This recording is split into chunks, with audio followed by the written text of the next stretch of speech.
퀴즈를 하나 내고자 하는데요.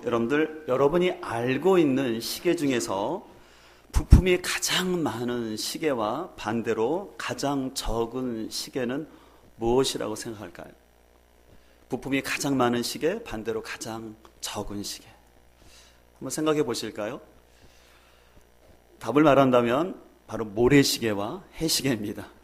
이해되시죠? 모래시계는 진짜 수많은 모래, 셀 수 없는 모래가 있죠. 이에 반해서 해시계는 아주 단순합니다. 여러분들 아시는 것처럼 시계는 시침과 분침, 초침이 있습니다. 근데 이 초침, 분침, 시침은 다 길이도 다르고 속도도 다 다르고 그 목적도 다 다릅니다. 그런데 시계는 바로 이런 다름을 통해서 정상적인 기능을 나타내고 있습니다.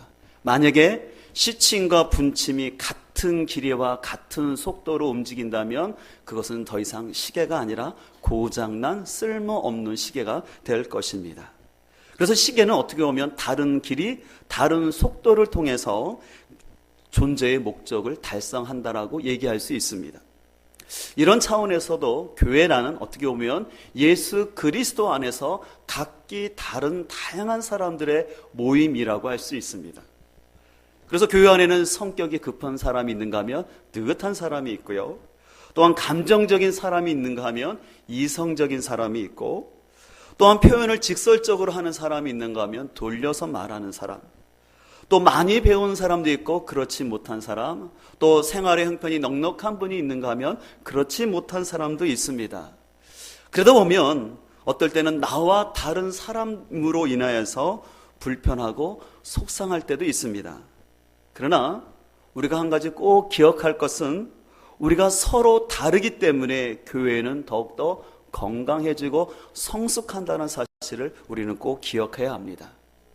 만약에 나와 똑같은 사람만 있다면 여러분이 편할진 모르지만 우리에게 영적 선장은 없고 실은 우리는 금방 질리게 될 것입니다. 여러분들 아시는 것처럼 아무리 맛있는 음식이라도 똑같은 음식을 먹게 되면 금방 질리는 것과 마찬가지입니다. 오늘도 우리 학생들의 특주로 하나님께 영광 돌렸지만 노래도 역시 다른 멜로디와 다른 음정을 통해서 우리에게 기쁨을 주는데 만약에 똑같은 음정과 똑같은 박자가 계속 들려진다면 그것은 우리에게 고문이라고 말할 수 있습니다. 그런 차원에서 교회도 마찬가지인 것 같습니다. 교회는 그 안에 서로 다른 사람들이 있고 다양한 사람이 있는데 그 다름을 통해서 우리는 성숙하게 된다는 것입니다. 그렇기 때문에 오늘 본문 11절에도 보면 이렇게 말하고 있습니다. 그가 어떤 사람은 사도로, 어떤 사람은 선지자로, 어떤 사람은 복음 전하는 자로, 어떤 사람은 목사와 교사로 삼아서 교회 내에서는 다 다양한 역할과 직임이 있음을 얘기하고 있습니다. 또 그러면서도 오늘 1절과 6절에서 계속해서 반복하는 단어가 있는데 그것은 뭐냐면 한 분이라는 단어가 반복되면서 교회의 한해됨 역시 동시에 강조하는 것입니다. 여러분 기억하십시오. 교회는 다 다름에도 있음에도 불구하고 또 하나라는 것이 같이 강조돼야지만 그 교회가 성숙한 교회라고 말할 수 있습니다. 그러면서 지금 말씀드린 것처럼 저는 건강한 교회는 서로 다양성 속에서도 하나됨을 추구하는 다일 공동체라고 믿습니다. 요즘 계속해서 저는 이것이 교회다라는 시리즈 설교를 하고 있는데 그 설교 가운데 제가 오늘 함께 관심 갖고자 하는 것은 다양성 속에서 하나됨을 추구하는 다일 공동체입니다. 이 다일 공동체를 다른 말로 한다면 바로 모자이크 교회라고 할 수 있습니다. 여러분 지금 보시는 그림이 터키 이스탄불에 가게 되면 성 소피아 성당에 있는 그 그림인데 아주 굉장히 멋있는, 원래 저게 다 금으로 된 그림인데요. 저게 다 모자이크예요. 한 조각 조각을 해서 저 멋진 작품이 만들어진 겁니다. 모양도 틀리고 색상도 다르지만 그 여러 개의 수만 개의 조각들이 모여졌을 때 아주 멋진 작품을 만드는 것이죠. 이와 같은 측면에서 우리가 신앙생활하는 교회 역시도 서로 다 다른 사람들과 다양한 모습으로 모이는데 그럼 이렇게 다양하고 다른 사람들이 모임으로 말미암아 불편함에도 불구하고 우리가 어떻게 하나 되는 다일 공동체를 이룰 수 있을까요? 오늘 본문 15절부터 16절은 이렇게 말하고 있는데, 특별히 새 번역에서는 이렇게 좀 더 쉽게 표현하고 있습니다. 우리는 사랑으로 진리를 말하고 살면서 모든 면에서 자라가서 머리가 되시는 그리스도에게까지 다다라야 합니다. 온몸은 머리이신 그리스도께 속해 있으며 몸에 갖추어져 있는 각 마디를 통하여 연결되고 결합됩니다. 각 지체가 그 맡은 분량대로 활동함을 따라 몸이 자라나며 사랑 안에서 몸이 건설됩니다. 오늘 사도 바울은요, 교회의 몸된 성도들이 어린아이처럼 세상의 유혹에 흔들리거나 이리저리 방황하지 않도록 하기 위해서는 모든 성도들이 머리 대신 예수께 잘 연결되어야 한다라고 강조하는 것입니다. 우리의 몸은 어떻습니까? 머리의 지시를 받을 때 각자의 역할대로 몸이 움직이는 것을 볼 수가 있습니다. 그러나 만약에 뇌세포가 손상되거나 아니면 치매에 걸리신 분처럼 뇌세포가 점점 죽어 있는 사람은 어떻습니까? 아무리 손과 발이 건강하다 할지라도 머리가 세포가 죽음으로 인해서 정상적인 활동하지 못하는 것을 볼 수가 있습니다. 마치 이런 거 마찬가지죠. 제 몸에서 지금 물을 먹고 싶다라는 신호를 머리에게 보냅니다. 그러면 머리는 어떡합니까? 이 물을 마시고 싶을 때 내가 언제 어떻게 마셔야 할지, 또 손과 발을 가야 될지를 우리에게 사인을 보내지 않습니까? 근데 만약에 머리는 이 물을 마시고 싶다고 손을 움직여야 되는데 만약에 손이 아니라 발이 움직인다면 어떻게 되겠습니까? 물을 다 쏟아낼 수밖에 없는 것이죠. 이처럼 여러분들 교회 역시도요, 서로 다른 사람들이 다 모여있기 때문에 이 교회 안에 있는 사람들이 각자의 생각대로 자신의 판단대로 다 움직인다면 우리는 교회가 될 수 없는 것입니다. 그러면 어떻게 이 다양한 사람들이 하나가 될 수 있습니까? 그것은 바로 오늘 말씀하신 것처럼 교회의 머리 대신 예수님께 집중하고 모든 성도들이 이 예수의 말씀에 따를 때 그 공동체가 아름다운 공동체가 될 줄 믿습니다. 그렇기 때문에 건강한 교회일수록, 어떤 교회가 건강하냐, 그것은 뭐냐면 모든 성도들이 예수님에 대한 로드십을 인정하면서 주님의 말씀에 순종하느냐, 그것이 바로 건강한 교회인 줄 믿습니다. 그러나 반대로 만약에 예수 그리스도가 교회의 주인 되지 않냐고, 만약에 어떤 사람이 교회의 주인 되고 있다면 그러면 그 사람의 의도대로 세속적인 방향으로 갈 수밖에 없을 것이고, 그러므로 말미암아 그 안에는 갈등과 상처가 발생해서 사람들은 점점 교회에서 떠나가는 것을 볼 수가 있습니다. 그렇기 때문에 오늘 사도 바울은 4절에서 이렇게 말하고 있습니다. 몸이 하나이요 성령도 한 분이시다라고 말을 하고 있으면서 또 우리가 한 소망 안에서 부름받았다고 합니다. 또 5절에서는 주님도 한 분이시요 믿음도 하나요 또 침례도 하나라고 말합니다.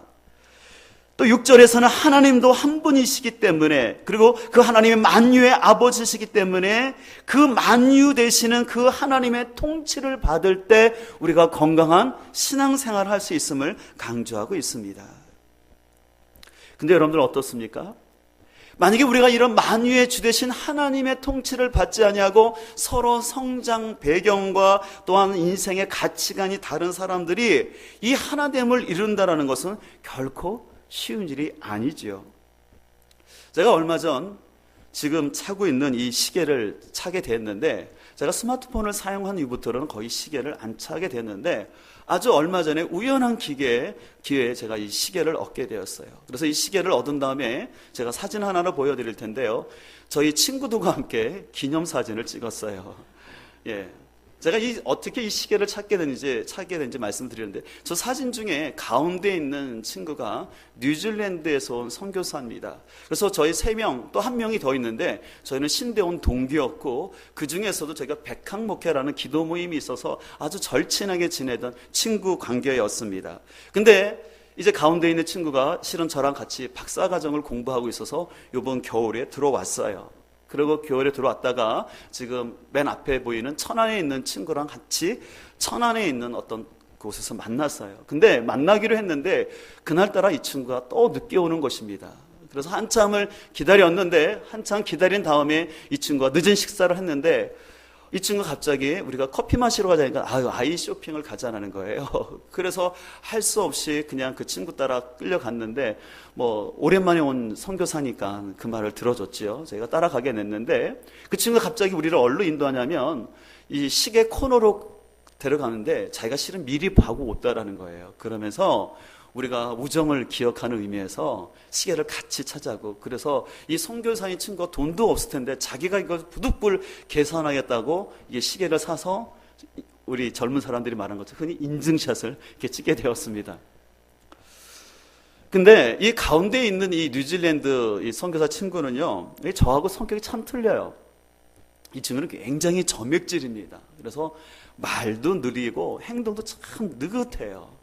그리고 이 친구는 아주 성격이 우아합니다. 여러분들 혹시 우아하다라는 성격의 의미를 알고 계십니까? 좀 전문 용어를 써서 죄송하지만 우라지게 아부를 잘합니다. 그래서 이 친구가 수업 시간에 교수님이 있음에도 불구하고 교수님 앞에서 너무 교수님을 이렇게 칭찬하는 말을 하니까 그 옆에 있는 수업 듣는 우리들이 오글거려가지고 저 친구 왜 저렇게 과도하게 하는 거야 할 정도로 그러는 친구였어요.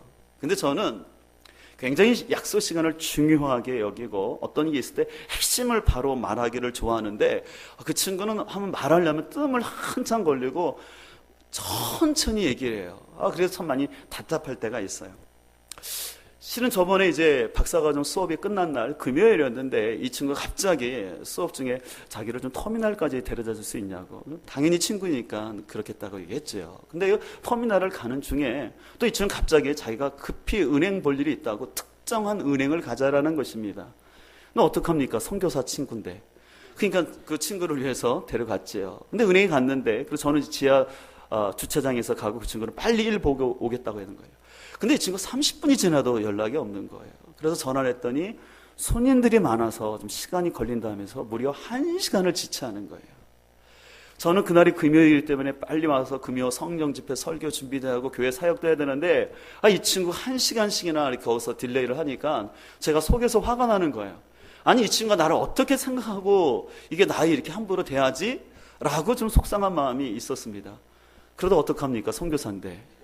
그래서 그냥 터미널까지 다시 잘 대다 줬는데, 그리고 아까 말한 것처럼 그날 또 저희가 천안에서 모이기로 한 날 또 늦게 온 거예요. 그래서 한참을 기다리고 밥을 먹었죠. 근데 바로 그 친구가 왜 늦게 하냐면 우리랑 같이 우정을 확인하기 위해서 이 시계를 준비하느라고 늦었다는 것이었습니다. 저는 그 친구의 그 일화를 생각하면서 자신과 다른 기질의 사람과 이게 하나 된다는 것이 참 쉽지 않다라는 거예요. 같이 친구 관계였고 함께 기도하는 사이였음에도 불구하고 때때로 우리는 나와 다른 사람의 스타일로 인해서 관계에 어려움을 겪을 수 있다는 것입니다. 그렇기 때문에 오늘 본문 2절과 4절에서는 이렇게 말하고 있습니다. 모든 겸손과 온유로 하고 오래 참음으로 사랑 가운데서 서로 뭐하고요? 용납하고 평안에 매는 줄로 성령이 하나되게 하신 것을 어떻게 지키라고 합니까? 왜 힘써 지키라 했을까요? 쉽지 않기 때문에, 지키는 게 쉽지 않기 때문에 힘써 지키라고 말합니다. 그러면서 몸이 하나요 성령님도 한 분이시기 때문에 너희가 이와 같은 한 부르심에서 부럽기 때문에 계속 하나됨을 강조하고 있습니다. 그렇기 때문에 오늘 사도 바울은 우리가 하나됨을 위해서 겸손함을 가지라는 것입니다. 겸손함이 아니라 교만함이나 자꾸 자기를 드러내는 사람이 있으면 하나됨이 어렵죠. 온유함이 아니라 자신의 성격대로 그대로 막 표출하는 사람이 있을 때 관계가 어려워질 수 있습니다. 또 오래 참지 못하고 조급하게 판단하고 행동을 하면 관계가 될 수 없는 것이죠. 무엇보다 용납하고 용서하지 않으면 우리의 관계가 이루어질 수 없기 때문에 그렇습니다. 그렇다면 우리는 더욱더 그리스도 안에서 아름다운 목장 안에서의 관계를 위해서 오늘 2절과 이 4절의 말씀을 우리가 잘 기억해야 될 줄 믿습니다. 제가 이 에베소서를 특별히 공부할 때, 제가 에스라에서 공부할 때, 이 바로 4장을 공부할 때 이 강의를 하시던 이진석 교수님이 영국에서 공부하신 교수님인데 그런 얘기를 하시더라고요. 영국에서는 이런 속담이 있대요. 뭐라냐면 교인 한 사람이 들어온다는 것은 10가지 문제가 들어온다라는 말이었습니다. 저는 극히 공감이 가더라고요. 한 영혼이 구원받고 한 지체가 되는 거 참 기쁘고 감사하지만 그 사람의 아직 모습 속에는 연약한 인간의 모습이 있기 때문에 10가지 문제가 딸려온다는 거예요. 우리가 아는 것처럼 우리가 신분상으로는 하나님의 의인 되었고 자녀 되었지만 그 성품과 본성은 어떻습니까? 아직까지 죄인된 모습이 있기 때문에 그 안에서 우리는 때때로 갈등할 수 있고 상처를 받을 수 있다는 것입니다. 그렇기 때문에 그런 성도들이 우리가 그 다양성과 다름 속에서 하나 되기 위해서는 주님이 우리를 용서하신 것처럼 우리 역시도 다른 사람의 허물을 용납하고 그러면서 우리는 또한 서로 간의 예의를 지켜야 할 줄 믿습니다. 특별히 교회 생활을 오래 하다 보면은 오래 알고 있다고 해서 함부로 대하거나 또한 일반적인 상식에서 벗어난 행동을 하면 안 됩니다. 요즘 계속해서 우리가 레위기서를 묵상하고 있는데 특별히 지난주 레위기서를 묵상하는 가운데 5장 14절 이후에 보게 되면 속건제에 대한 제사 규례가 나와요.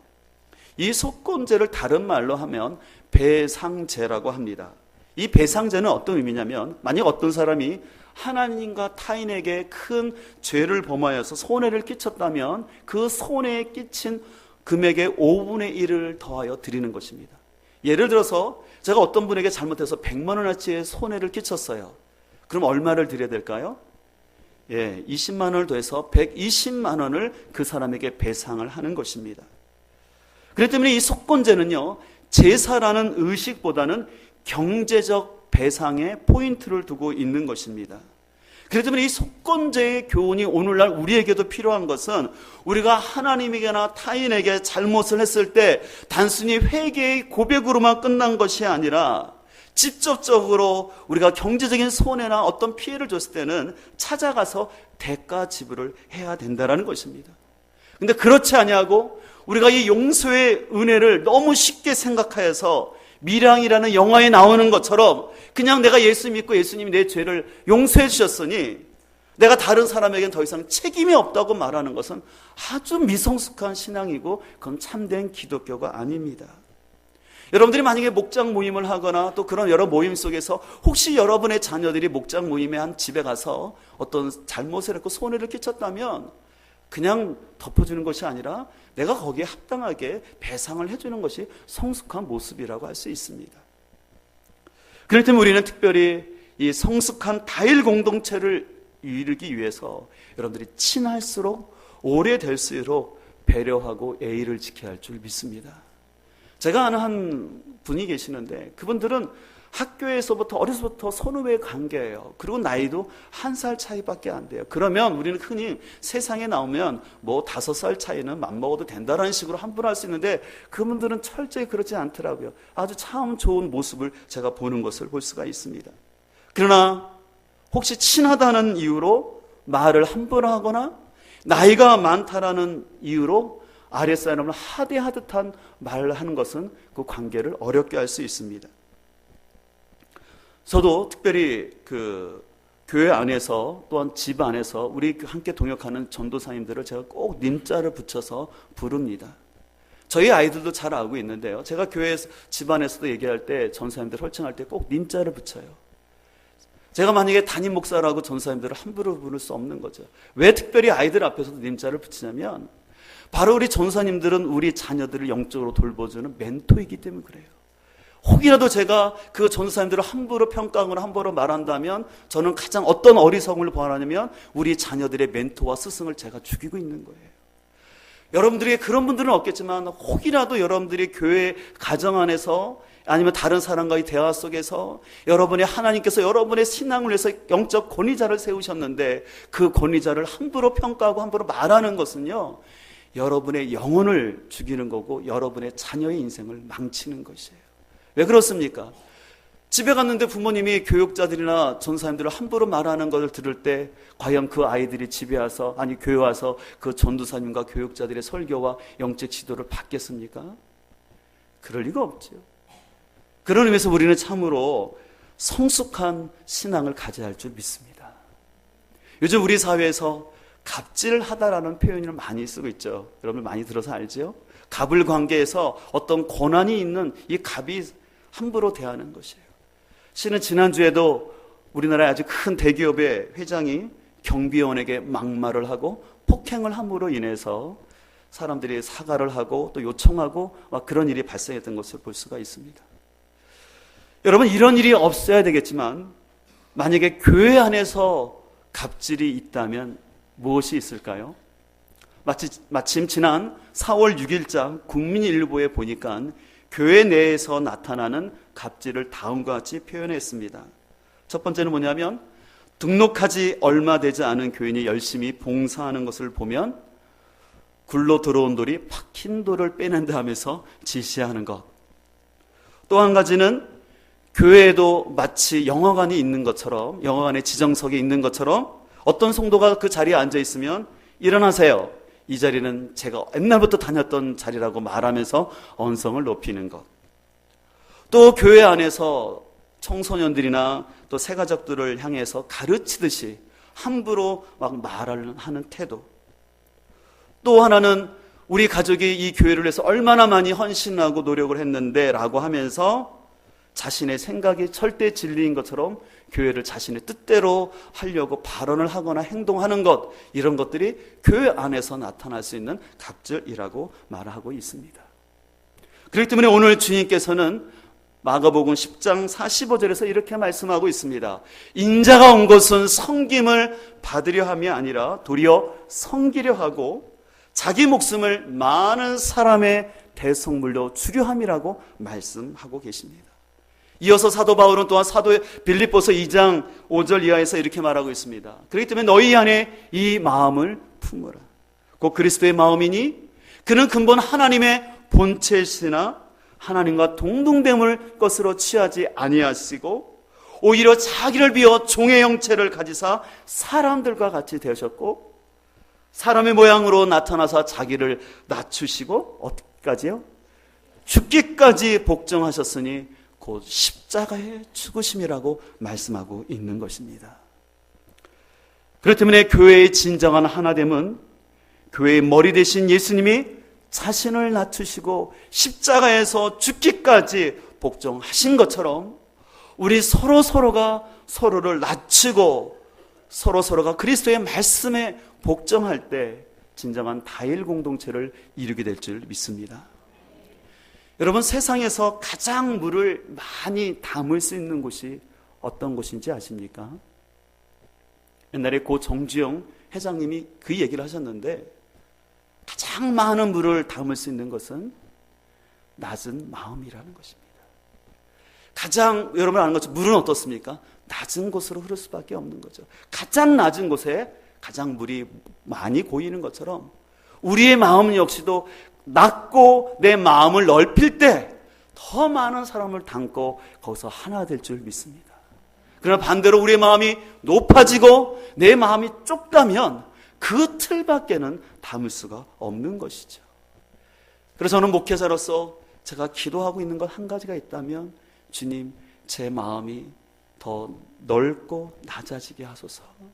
그래서 어떤 성도들이 오더라도 그들을 잘 담아내고 품어낼 수 있도록 힘달라고 기도하고 있습니다. 제가 설교를 시작하면서 시계 얘기를 했는데요. 여러분들 혹시 여러분들이 알고 있는 시계 중에서 가장 비싼 시계를 얼마짜리로 알고 계신가요? 제가 그 시계를 하나 소개해 드리려고 하는데요. 이 보통 시계는 그 부품이나 들어간 보석에 따라 틀리는데, 지금 보여지는 저 시계인데, 저 시계가 2010년도에 만들어진 건데, 저 시계 이름이 에터나스 메가4라는 시계예요. 근데 여러분들 저 시계가 얼마로 보이십니까? 억대까지는 생각하셨죠. 근데 억대인데 얼마냐면 29억이라고 합니다. 대단하죠. 29억이나 간다고 그래요. 근데 왜 이렇게 비싸냐면 저 시계에는요, 부품이 1438개가 들어갔다고 하고 휠이 91개나 들어갔다고 합니다. 근데 이렇게 많은 부품이 들어간 이 조립된 저 시계에서 가장 핵심이 지금 보이는 것처럼 무브먼트라는 건데, 쉽게 말해서 시계의 심장과 엔진과 같은 것이에요. 근데 저기에는 수많은 부속들이 저렇게 모여지고 있어요. 그래서 아까 말한 것처럼 1438개의 그 부속품들이 각각의 위치에서 정확하게 조립이 됨으로 인해서 시계가 정확하게 가니까 29억씩이나 하는 것이었습니다.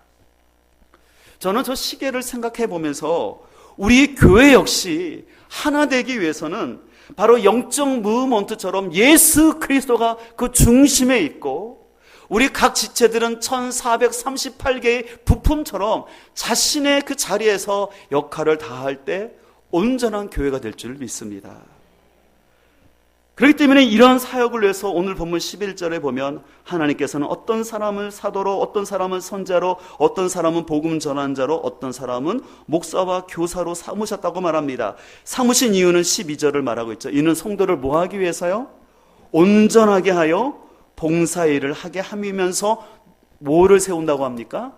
그리스도의 몸인 바로 교회를 세운다라고 얘기하고 있습니다. 근데 여러분, 여기서 한 가지 더 중요한 것은 13절을 꼭 같이 봐야 돼요. 왜냐하면 우리가 온전하다라는 것은 뭐냐면, 우리가 다 하나님의 아들을 믿는 것과 아는 일에 어떻게 돼요? 하나가 되어 온전한 사람을 이룬다고 말하고 있어요. 여기서 중요합니다. 예수 그리스도를 믿는 것과 아는 일에. 우리가 계속해서 말씀이 이끄는 40일 복음학교를 하고 있지만 많은 분들의 고백이 그거지 않습니까? 예수 그리스도는 어려서 다 알고 있었다라는 거예요. 십자가에서 예수님 나를 위해 죽으셨다는 것도 알고 부활도 아는데 그것은 나의 얘기가 아니라 먼 신화처럼 느껴진다라는 것이에요. 머리는 알지만 내가 체험적으로는 알지 못하는 거예요. 그러나 온전한 신앙이 되기 위해서는 지성적으로 알 뿐만 아니라 내가 체험적으로 이 복음이 나의 복음이 되어야 할 줄 믿습니다. 그래서 주님의 십자가의 죽음이 나의 옛자의 죽음이 되어야 되고, 주님의 살아나심이 나의 부활이 되어야 할 줄 믿습니다. 그래야지만 우리가 온전한 사람이 되고, 그래야지만 우리가 그리스도의 장성한 분량에 이를 수 있는 것이에요. 중요한 것은 온전이 먼저예요. 봉사가 먼저가 아니라. 그래서 저희 목회 철학 중에 중요한 것은 뭐냐면, 여러분들이 일꾼이기에 앞서서 예배자가 되어야 한다는 것입니다. 내가 사역자에게 앞서서 여러분이 친정 하나님과의 교제권 가운데 머무는 예배자가 되길 소망합니다. 왜냐하면 내가 예배자가 되지 않고 봉사를 먼저 하게 되면요, 금방 지칠 수 있고, 아니면 자기의가 드러나기도 하고, 또 다른 사람과 비교하면서 자꾸 하나님과의 나의 관계가 아니라 자꾸 목회자나 사람부터 인정받는데 내 초점이 흐르다 보면은 성숙한 신앙이 될 수 없다라는 것입니다. 그렇기 때문에 우리가 지난주에도 말씀드린 것처럼 우리 삶 속에 이 교제라는 건 참 중요한데, 그러나 우리는 그 교제를 넘어서 그렇기 때문에 신앙 고백 공동체를 이루어가야 할 줄 믿습니다. 복음 안에서 온전해지면서 교제를 하는 것이죠. 그리고 오늘 말씀하신 것처럼 우리가 먼저 그리스도를 알고 믿는 일에 온전한 사람이 될 때 우리가 그것을 통해서 그리스도의 몸을 세우게 될 줄 믿습니다. 저는 바라기는 하나님께서 우리 교회 가운데 부흥을 주시고, 또 여러분의 그 가운데서 사역에 여러분들이 많아질수록 무엇보다 그리스도 안에서의 온전함을 추구하십시오. 먼저 주님과 깊은 관계를 사모하십시오. 그리고 머리 대신 그 그리스도 앞에 철저히 연결되어서 여러분의 믿음의 분량에 따라 자원함으로 섬김으로 인하여서 우리가 진정으로 주님께서 원하시는 다양성 속에 일치를 이루는 다일 공동체가 되기를 간절히 소망합니다. 그래서 여러분들, 다양하다는 건 축복인 줄 믿습니다. 다양한 모양, 다양한 색깔이 있어서 그리스도의 말씀에 의해서 아름다운 하모니를 이루는 그런 모자이크 교회를 우리가 함께 만들어갈 수 있기를 소망합니다.